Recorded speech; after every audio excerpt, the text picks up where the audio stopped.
पर खास ध्यान दिया जा रहा है। वहीं जेएमवीएन के प्रबंधक निदेशक विशाल मिश्रा ने बताया कि उनकी टीम को निर्देश दिए गए हैं कि जिन गेस्ट हाउसों की मरम्मत बाकी है या तो पिछली आपदाओं में क्षतिग्रस्त हुए हैं, उनके प्रस्ताव जल्द तैयार किया जाए ताकि चारधाम यात्रा शुरू होने से पहले सभी जरूरी काम पूरे कर लिए जाए। बता दें, हाल ही में गढ़वाल आयुक्त ने भी इसको लेकर एक अहम बैठक कर ली थी, जिसमें साफ निर्देश दिए गए थे कि चारधाम मार्ग पर तैनात स्टाफ की व्यवस्था के साथ साथ सभी गेस्ट हाउस और रेस्ट हाउसों की मरम्मत समय पर पूरी की जाए। इधर जेएमवीएन की टीम पूरी जिम्मेदारी के साथ इस काम में जुटी हुई है। निगम का लक्ष्य है कि इस साल की चारधाम यात्रा में श्रद्धालुओं को सुरक्षित ठहरने की बेहतर व्यवस्था और हर जरूरी सुविधा भी मिल सके।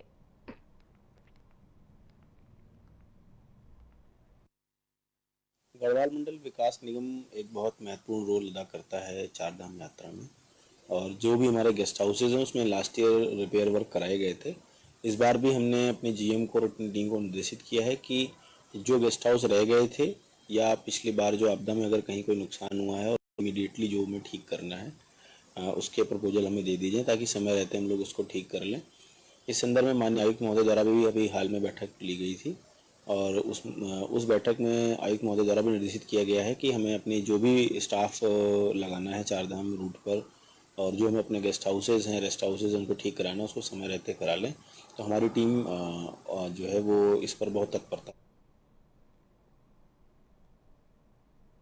रुक करते अगली खबर की ओर। देहरादून से एक बड़ी और राजनीतिक खबर सामने आ रही है, जहां उत्तराखंड के सांसदों की सांसद निधि को लेकर एक बार फिर सवाल उठ रहे हैं। आरोप है कि सांसद निधि का एक बड़ा हिस्सा उत्तराखंड के बजाय दूसरे राज्यों में खर्च किया गया है। बता दें, इस मुद्दे पर जब भाजपा से सवाल किया गया तो पार्टी की ओर से सफाई दी गई। भाजपा के प्रदेश प्रवक्ता नवीन ठाकुर ने कहा कि उत्तराखंड के लोग देश के अलग अलग राज्यों में रहते हैं।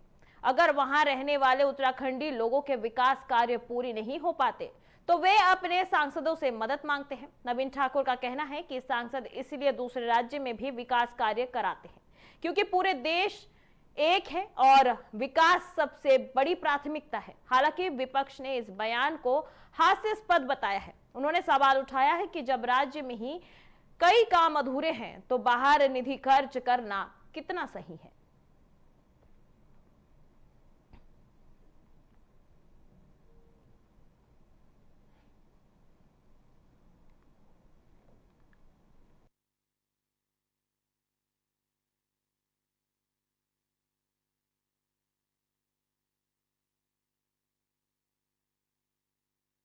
देखिए, उत्तराखंड के लोग पूरे भारत में निवास करते हैं और अगर दूसरे प्रदेशों में उनके काम नहीं हो पा रहे हैं, विकास की छोटी मोटी जो उनकी जरूरतें हैं और हमारे सांसद उन्हीं के क्षेत्र के लोग हों और उनसे गुहार लगाएं, उनसे निवेदन करें कि हमारे काम है, तो निश्चित तौर पर मेरा मानना है काम होने चाहिए। विकास हो रहा है ना, और पूरा देश जो है एक है।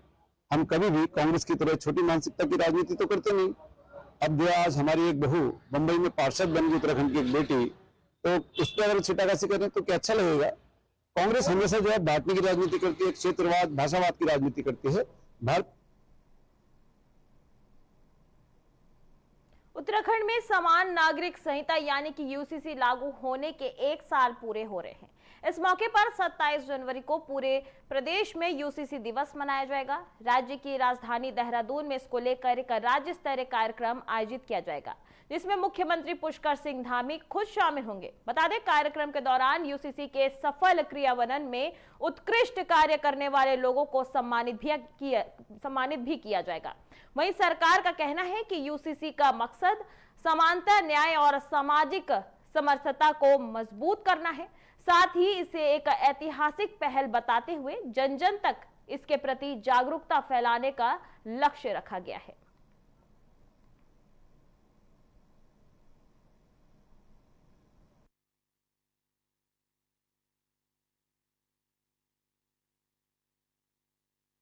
देखिए, जैसे आपको पता ही है कि सरकार अब डिजिटल गवर्नेंस की ओर पूरी तेज़ी से बढ़ रही है। तो उसी क्रम में जितने भी हमारी सुविधाएं हैं हम ट्राई कर रहे हैं, सरकार ट्राई कर रही है कि इसको हम ऑनलाइन ही लोगों को अवेलेबल कराएं और उनको जो इंटरफेस है सरकारी ऑफिस में वो जितना हो सके वो कम हो। इसमें आप देखेंगे जितने हमारे प्रमाण पत्र हैं, मैक्सिमम प्रमाण पत्र हैं, वो अपनी सरकार पोर्टल के माध्यम से ऑलरेडी ऑनलाइन किए जा चुके हैं और उसको हमारे जनपद में भी उससे चलिए अगली खबर पौड़ी जिले से है, जहां पौड़ी जिले के चौबट्टा खाल विधानसभा क्षेत्र के विकास खंड बिरोखाल में एक बड़ा खुलासा सामने आया है। बता दें, ग्राम पंचायत नाऊ में बीते लगभग 1 दशक से विकास के नाम पर जो खेल चलता रहा, वह अब सूचना के आधार पर यानी कि आरटीआई के दस्तावेजों से बेनकाब हो गया है। बता दें, यह खुलासा किसी विपक्षी नेता ने नहीं किया है, बल्कि गांव के ही निवासी उम्मेद सिंह रावत ने किया है।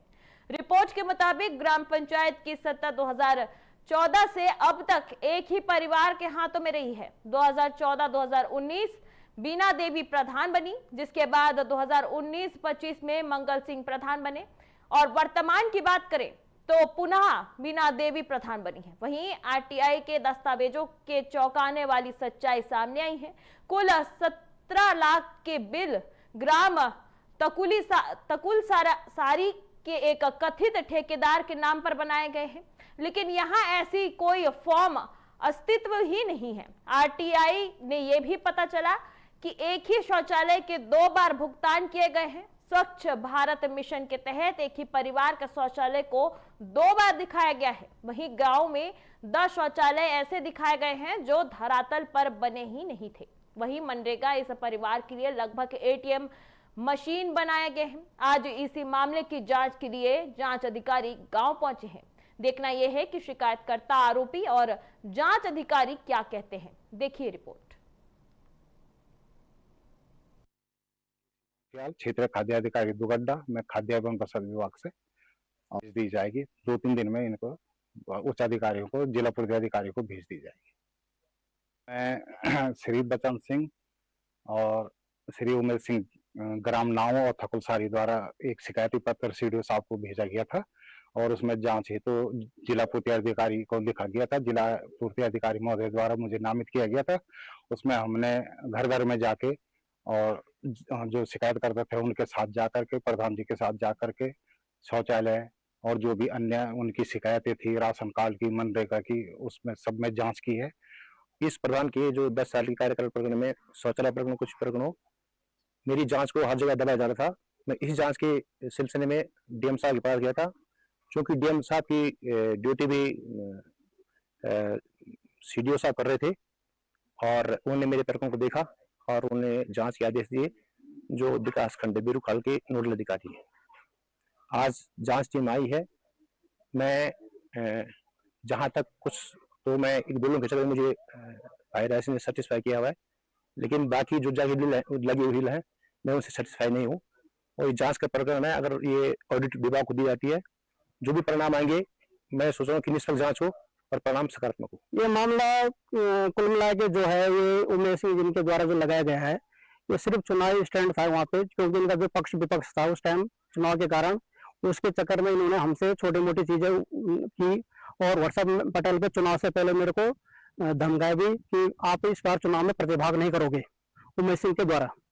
और उस अब हमारे गांव के ग्रुप है, उस ग्रुप में भी और मेरे पर्सनल मोबाइल नंबर पे भी ये पूरा मामला है कि ये बोले कि काम नहीं कर रखा है। काम हमने सभी का कर रखा है, दिहाड़ी दे रखे सभी की, किसी के पैसे नहीं मार रखे, सभी को शौचालय दिला रखा है और गांव में आके सबको पूछ लेंगे किसको पैसे मिले नहीं मिले, सभी को मिल रखे।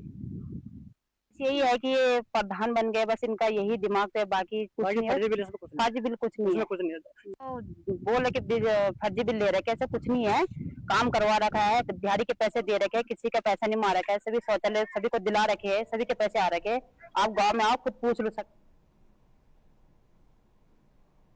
चलिए बढ़ते अगली खबर की ओर। अगली खबर हरिद्वार से आ रही है, जहां उत्तराखंड महिला कांग्रेस की प्रदेश अध्यक्ष ज्योति रौतेला और प्रदेश प्रभारी सुनीता गावड़े को देर रात पुलिस ने रास्ते में रोक लिया। बता दें, मामला हल्द्वानी से हरिद्वार लौटते समय चिड़ियापुर का है, जहां ज्योति रौतेला की गाड़ी को रोका गया। महिला कांग्रेस का कहना है कि वे गृह मंत्री अमित शाह के हरिद्वार और ऋषिकेश के 2 दिवसीय दौरे के दौरान उनसे ज्ञापन देने जा रही थी। ज्ञापन में 2 मुख्य मुद्दे शामिल थे। बता दें, उधम सिंह नगर के किसान सुखवंत सिंह की आत्महत्या और गिरधारी लाल साहू के द्वारा बिहार की महिलाओं पर दिए गए विवादित बयान।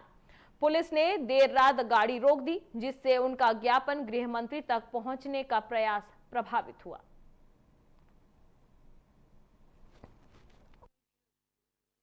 देख लीजिए उत्तराखंड वासियों, भाजपा की सरकार, धाकड़ स्वामी जी की सरकार, ये हालात हैं कि हम लोगों को यहाँ से आगे नहीं जाने दिया जा रहा है। 9:15 से 9:45 हो गए और समझ नहीं आ रहा है उत्तराखंड किस तरफ जा रहा है। उत्तराखंड के लोग, इनके ऊपर इस तरीके से अत्याचार, और जिन लोगों को हमारी रक्षा करनी चाहिए पुलिस प्रशासन को, वही इस तरीके की चीजें कर रहा है। और मैं आप सब लोगों से पूछ रही हूँ कि इनको पूछिए कि किन धाराओं के अंदर इन लोगों ने हमको रात को 9:45 बजे। अगली खबर चमोली से आ रही है, जहां कीवी मिशन के तहत जिला भर में 70 काश्तकारों का चयन किया गया है। बता दें, उद्यान विभाग ने चयनित काश्तकारों को पौधा वितरण से पहले आवश्यक प्रशिक्षण देना शुरू कर दिया है। आज रोली गांव में विशेषज्ञों ने काश्तकारों को प्रशिक्षण दिया है। विशेषज्ञों ने बताया कि पौधारोपण कैसे करना है, किन सावधानियों का ध्यान रखना है और पौधों की उन्नत किस्में की जानकारी दी गई है। बता दें, काश्तकारों ने भी कीवी के पौधारोपण के बारे में भी सभी जरूरी जानकारी हासिल की। उन्होंने विभाग की इस पहल की सराहना की और कहा कि प्रशिक्षण मिलने से उन्हें बेहतर तरीके से पौधारोपण करने में मदद मिलेगी। उद्यान विभाग के सहायक विकास अधिकारी रघुवीर सिंह राणा ने बताया कि जिले भर में काश्तकारों को ब्लॉक स्तर पर भी प्रशिक्षण दिया जाएगा।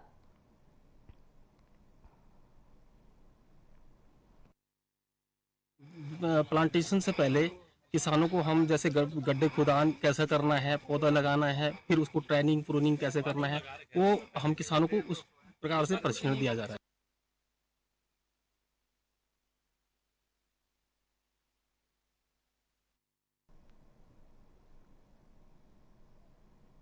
बढ़ते अगली खबर की ओर, ऋषिकेश से बड़ी सुरक्षा खबर सामने आ रही है, जहां केंद्रीय गृह मंत्री अमित शाह गीता भवन के कल्याण शताब्दी समारोह में मुख्य अतिथि के रूप में शामिल होंगे। इसी वजह से पुलिस प्रशासन और सुरक्षा एजेंसियां हाई अलर्ट पर हैं। आज जनपद पौड़ी का सर्वाश्रम क्षेत्र पूरी तरह पुलिस छावनी में तब्दील रहेगा। कार्यक्रम के दौरान वीवीआईपी सुरक्षा को लेकर आईजी गढ़वाल राजीव स्वरूप ने गीता भवन के हॉल में वीवीआईपी ड्यूटी करने वाले पुलिसकर्मियों को ब्रीफ किया।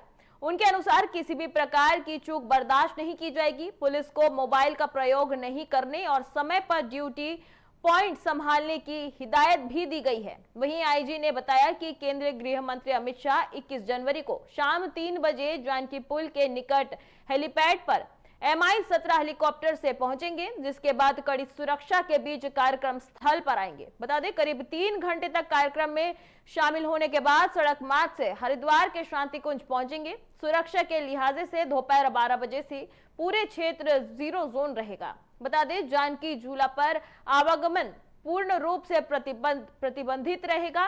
वहीं इस क्षेत्र में चप्पे चप्पे पर पुलिस तैनात रहेगी और सीसीटीवी कैमरों से कड़ी निगरानी की जाएगी। इधर संदिग्धों पर नजर रखी जा रही है और होटलों में भी विशेष चेकिंग शुरू कर दी गई है।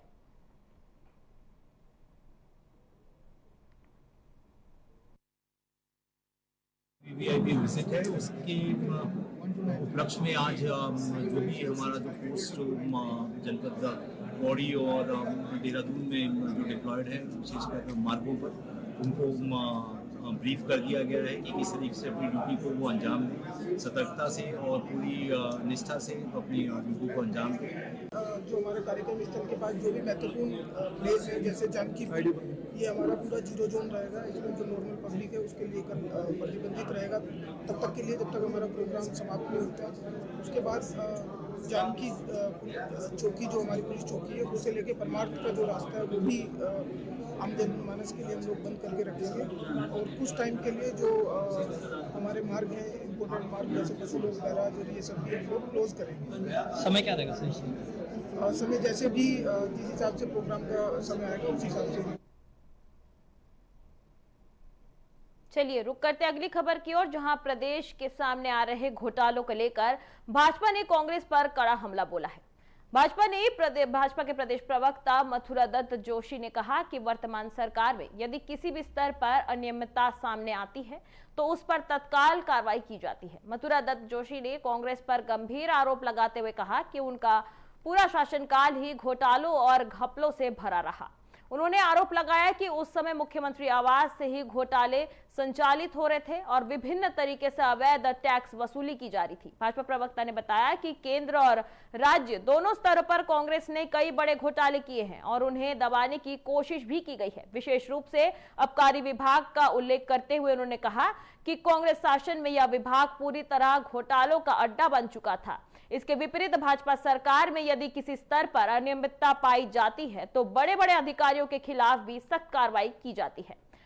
भाजपा के शासनकाल में अनियमितताओं का पर्दाफाश हो रहा है और दोषियों को बख्शा नहीं जा रहा। आरोप है कांग्रेस का, जहां पर भी कहीं पर भी अनियमितता मिली, चाहे हरिद्वार में अनियमितता मिली, देखो आईएएस अधिकारी सस्पेंड हो गए। आज जिसका आप जिक्र कर रहे हैं, अगर युवा कल्याण विभाग में कोई गड़बड़ी हुई है तो आप देखिएगा कि उसका जो एडीजी था, जो अतिरिक्त महानिदेशक है, उसको निलंबित करने का काम सरकार ने किया है। अन्य अधिकारियों के खिलाफ भी कार्रवाई होगी। निश्चित रूप से घोटालेबाजों के लिए इस पर उत्तराखंड हाईकोर्ट ने हाल ही में चर्चित ब्लॉगर ज्योति अधिकारी के मामले में बड़ी सुनवाई की है। बता दें, ज्योति अधिकारी के खिलाफ दर्ज 7 में से 5 मुकदमे की सुनवाई के बाद न्यायमूर्ति आलोक मेहरा की एकल पीठ ने उन्हें राहत देते हुए 5 मुकदमे में गिरफ्तारी पर रोक लगा दी है। बता दें, कोर्ट ने साथ ही राज्य सरकार से कहा कि 3 सप्ताह के भीतर अपना जवाब पेश करें। साथ ही कोर्ट ने ज्योति अधिकारी को निर्देश दिया कि जो भी पोस्ट उन्होंने सोशल मीडिया पर साझा की थी उन्हें तुरंत हटा दे ताकि किसी भी भावनाओं को आहत ना हो। वहीं कोर्ट ने कहा कि सोशल मीडिया में पोस्ट करते समय उचित भाषा का चयन करना अनिवार्य होगा। मामले के अनुसार ब्लॉगर हल्द्वानी निवासी ज्योति अधिकारी ने अंकिता भंडारी हत्या आंदोलन के दौरान हाथ में दराती लेकर देवी देवताओं और पहाड़ की महिलाओं के खिलाफ अपमानजनक शब्द इस्तेमाल किए थे। इससे लोगों की धार्मिक भावनाएं आहत हुई और उनके खिलाफ हल्द्वानी समेत कई जगहों पर 7 मुकदमे दर्ज किए गए हैं। ज्योति अधिकारी ने 2 मुकदमे में 6 दिन की जेल भी काट चुके। बता दें कि कोर्ट ने इसके बाद 5 मुकदमे में गिरफ्तारी पर रोक लगा दी है और मामले की सुनवाई आगे बढ़ने का निर्देश दिया है। हमने याचिका फाइल की थी माननीय उच्च न्यायालय में। ये गिरफ्तारी पर रोक के लिए हमने माननीय उच्च न्यायालय में याचिका फाइल की थी और कोर्ट ने याचिका सुनने के बाद हमें इसमें स्टे प्रदान किया है, स्टे ग्रांट किया है हमें, और सरकार को उसमें 3 हफ्ते का जवाब के लिए बोला है कि एक ऑफेंस हुआ था, जो ऑफेंस था धार्मिक भावनाओं को ठेस पहुंचाना, और एक उन्होंने जो अपने हाथों में दराती लहराई थी उसके आर्म्स एक्ट में उन्होंने बुक किया था। बट सेम ऑफेंस में उनके खिलाफ 7 एफआईआर हुई थी उत्तराखंड में, तो जिसमें 2 में तो ऑलरेडी वो बेल करा चुकी है हल्द्वानी से, बाकी 5 में आज हमने याचिका दायर की थी जिसमें हमें स्टे ग्रांट। उधम सिंह नगर जिले के गदरपुर विधानसभा सीट से बड़ी खबर सामने आ रही है। बता दें, भाजपा के विधायक और पूर्व मंत्री अरविंद पांडे के घर पर प्रशासन ने अवैध अतिक्रमण का नोटिस चिपका दिया है। बता दें, प्रशासन ने नोटिस में कहा कि 15 दिन के भीतर यह अतिक्रमण तोड़ा जाए। आरोप है कि विधायक ने सरकारी जमीन हड़प कर घर बनाया था। विधायक अरविंद पांडे का कहना है कि वे नोटिस का जवाब देंगे और यदि दोषी पाए गए तो सजा मंजूर करेंगे।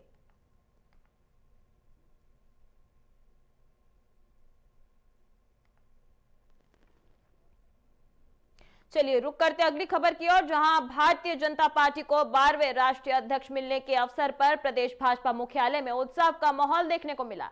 भाजपाइयों ने एक दूसरे को मिठाई खिलाकर खुशी जाहिर की। अवसर पर भाजपा प्रदेश महामंत्री कुंदन परिहार ने कहा कि भारतीय जनता पार्टी हमेशा लोकतंत्र पर विश्वास करती है।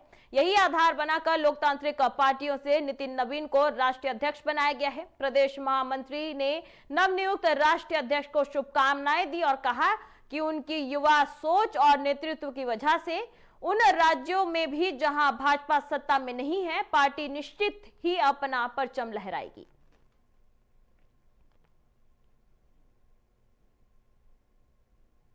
चलिए अगली खबर आ रही है हरिद्वार से, जहां आगामी वीवीआईपी कार्यक्रम को लेकर हरिद्वार पुलिस पूरी तरह सजग हो गई है। सुरक्षा के दृष्टिगत जनपद के विभिन्न स्थानों पर सघन चेकिंग का अभियान चलाया जा रहा है। चेकिंग के दौरान हर संदिग्ध व्यक्ति, वाहन और वस्तु की ध्यानपूर्वक जांच की जा रही है।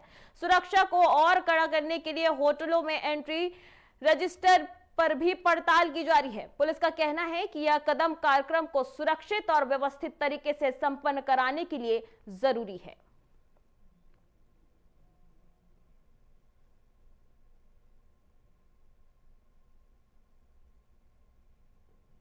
तो फिलहाल मेरे साथ इस बुलेटिन में इतना ही। आगे की देश दुनिया की तमाम खबरों के लिए आप देखते रहिए न्यूज़ टीवी इंडिया। नमस्कार।